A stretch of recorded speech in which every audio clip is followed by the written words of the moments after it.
Welcome to Biz Elements, our small business startup series, which is highlighting branding today. I am Mohammed. With me is my co-host, Hasnain. How are you? I'm well, Mohammed. How are you today? I'm very well, thank you. I know today's topic is branding, Mohammed, but I have a doubt. Is this the right time to discuss branding for a startup with everything else that's going on in the entrepreneur's mind? I think it's very relevant because we've just completed USP, and branding is another exercise that will create a uniqueness that will allow them to have another USP. And branding is very important because what you're doing is you are now deciding and committing to a range of products that will have your name on it. And that gives you a USP immediately. And all that you've mentioned is covered in marketing, isn't it? Well, to a certain extent, I don't think when we talked about USPs, we explained very clearly that the entrepreneur had to find a USP. Well, this is another way of finding a USP because you're bringing in a range of products. You're putting your name to it. You're branding it. You're committing to quality. You're actually going to say to the customers out there, this is our product. We commit to the quality of the product and we stand behind it. So yes, it is important at this stage because they're still at the discovery stage of setting up their business. This will help them understand better the requirements of what's needed for them to have products and services. So I think what you're telling me is that they go hand in hand. Because you just defined the USP, we now need to communicate that. And in order to do that, we first need to have a solid brand. Correct. Fair enough. So for the audience out there, how do we begin? So I think we will discuss the importance of branding. See, when you brand something, it can be a product, can be anything. It can even be services. So it's important not to just concentrate on the product. When you brand something, it allows customers to have recognition. It provides the company with loyalty. And most of all, the important factor here is that when you have a branding, customers can connect with you. A really good example of branding is Tom's, the shoes people, remember? Yeah? Where they gave certain amount to charity and people connected immediately. It resonated to people that it was important to do that. The other one that I want to talk to you about is Ralph Lauren. Mm-hmm. Ralph actually admitted that he knew nothing about polo. And the reason he had a guy, there was a logo of a polo player. The reason was because he loved polo, but he's never played it. He loved watching it? Yes. Oh, okay. And the fact that it was very British, he really appreciated that. So if you look at his logo, years and years after it was designed, it still holds timeless. It's a timeless piece. Yeah, the moment you see that man on a horse, right, with that stick, and you know it's Ralph Lauren. And the other thing that I want to explain to you is I want our listeners to understand very clearly the quality aspect of branding is really important.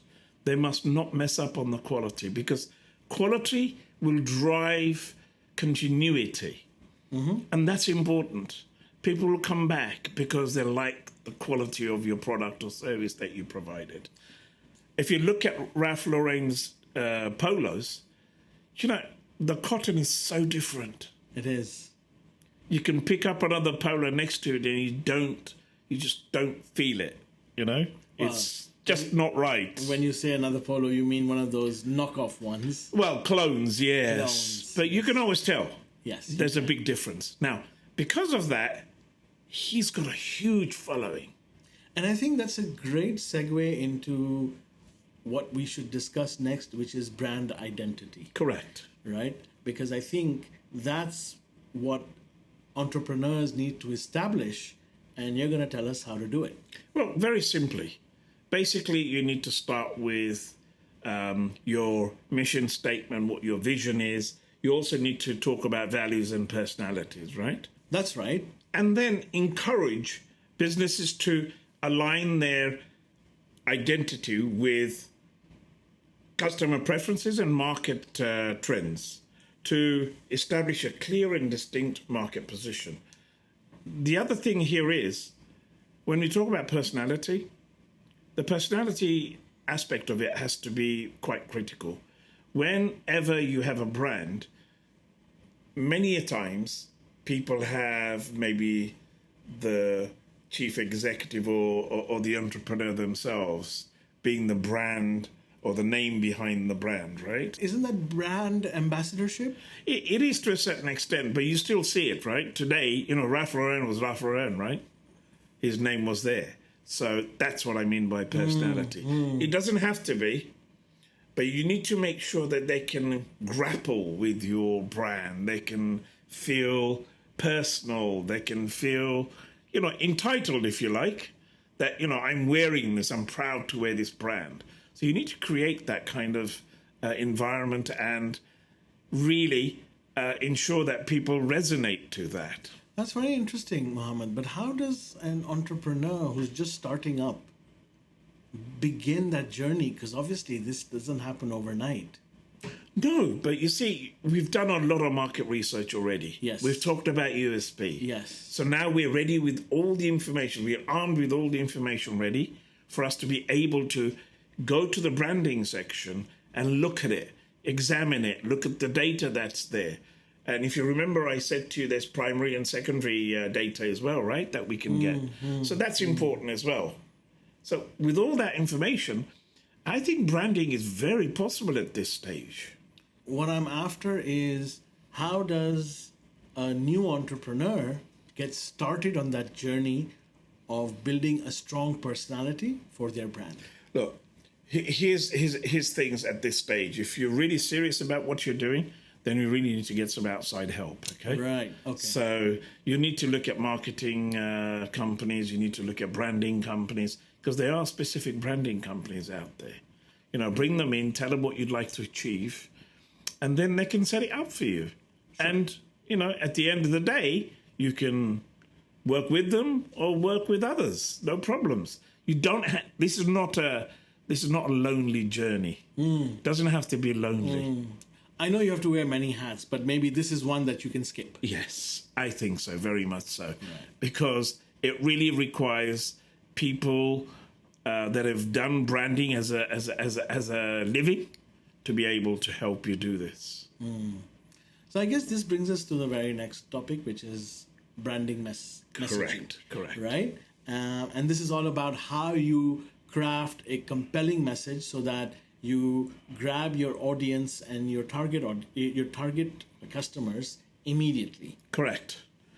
What I want to say at this juncture, it's important that the entrepreneur, whether he, farms it out or not, he must know what he needs. Okay? So us discussing this is important. They need to know what they need to provide to the branding company. Right. And so in other words, prepare. Right. And then the branding company would wordsmith it and add all the bells and whistles. Provide the logos, provide the uniqueness of what he needs, Right. But essentially, the entrepreneur has to have a very clear idea of exactly what his message is. Yes, his understanding has to be very clear. So as far as branding messaging is concerned, it's got to be clear and concise, and it has to resonate to the customers. The other important factor here is that when you create something like this, it's important to have a storytelling behind it.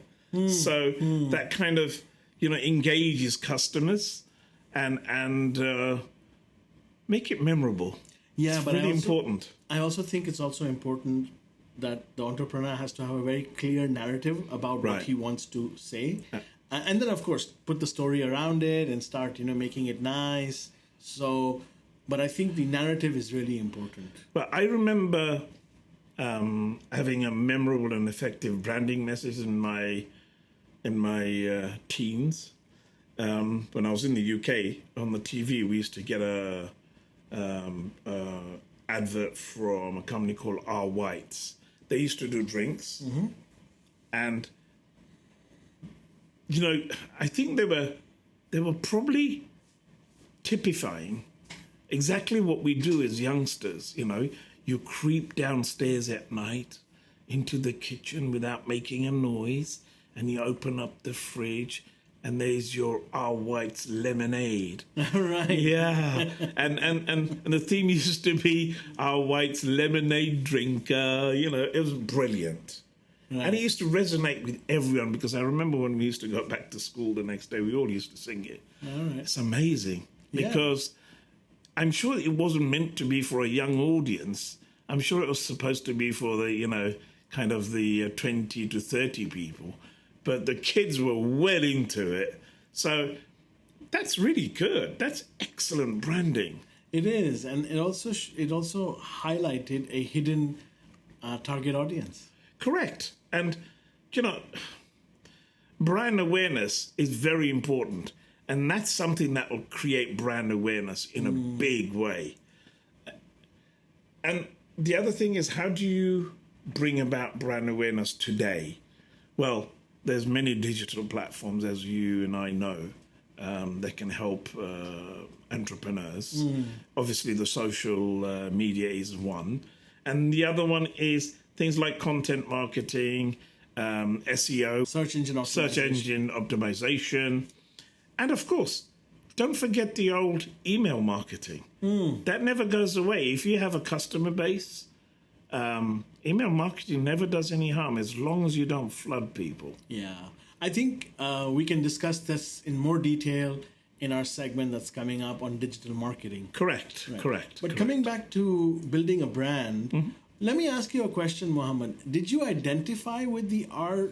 White's logo? Actually, it was the name. R. White's. Sorry, R. White's. Yes, I identified with the name. With the name.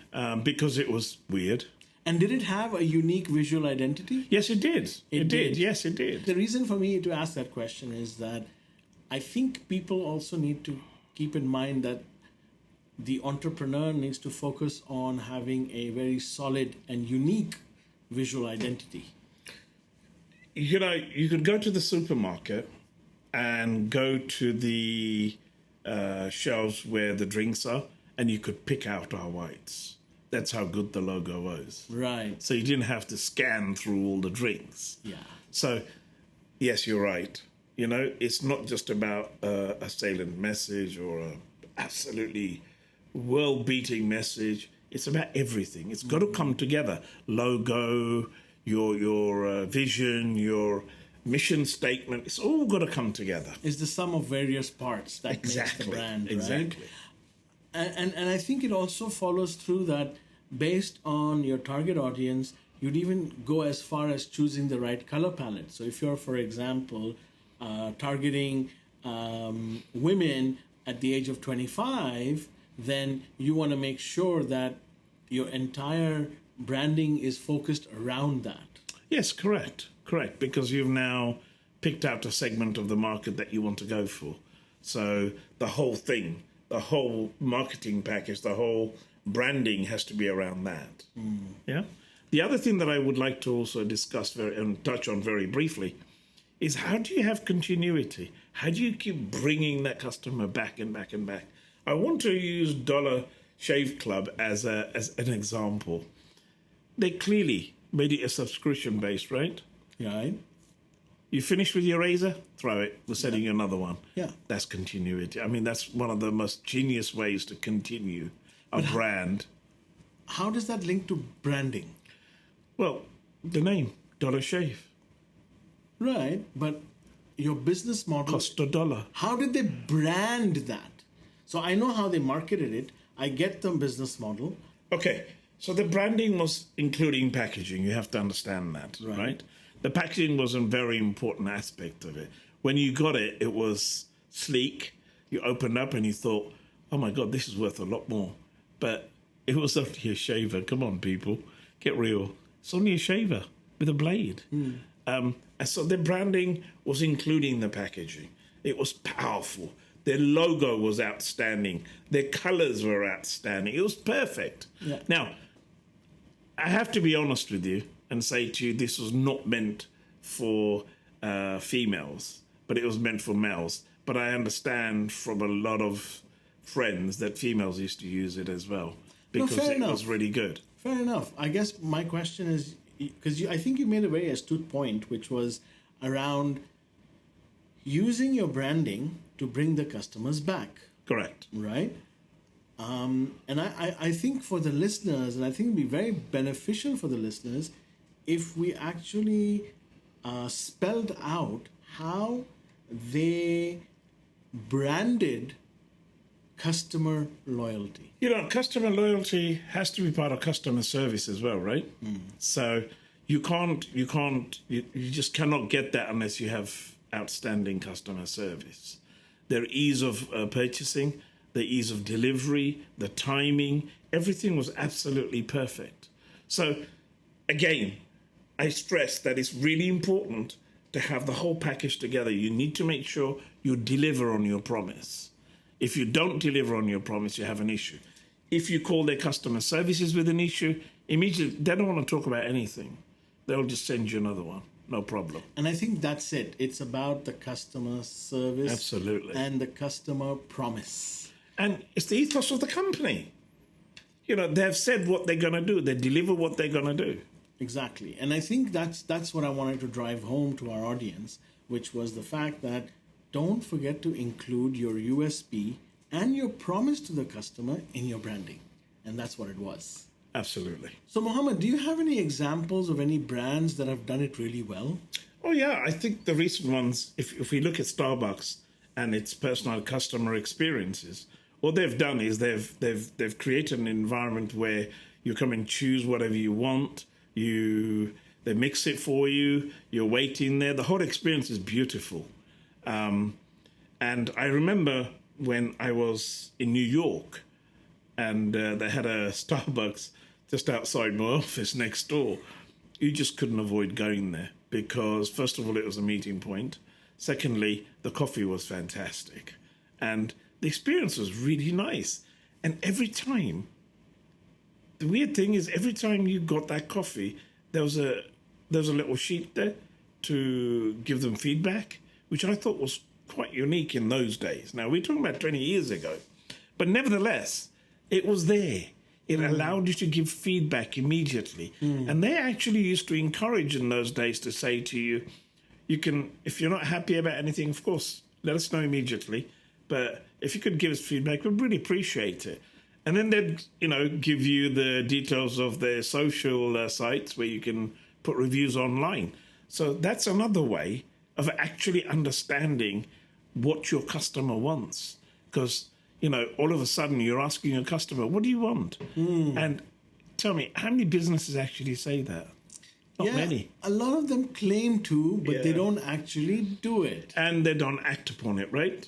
Or they don't act upon it. Right. That's the other thing, okay? I mean, Zappos is very clearly, Zappos has changed their business model 2 or 3 times because they felt that what they wanted to do and what the customer wanted was 2 different things. So they changed immediately to the customer requirements. So, they must have had feedback, right? Yes. They've taken the feedback, they've acted upon it, and Zappos is doing really well. So that's very important. Well, like Einstein said, the only constant is change. Correct. And, brand reputation will matter on online reviews. It will matter for customer feedback. And the other thing you need to be careful about is how the hell do you monitor this? You could get negative feedback as well. So you've got to be very positive when you get negative feedback. Does that make sense? It does. Right? I think it's about I think you touched upon this earlier as well. It's about having that ethos of positivity. Correct. To say that, look, they've taken their time to complain about something, okay? We can either ignore it or we can fix it. Now, if we fix it, other people will see that they turned a negative into a positive, and not only turn that customer, but if they're willing to do that for that customer who may or may not have been difficult,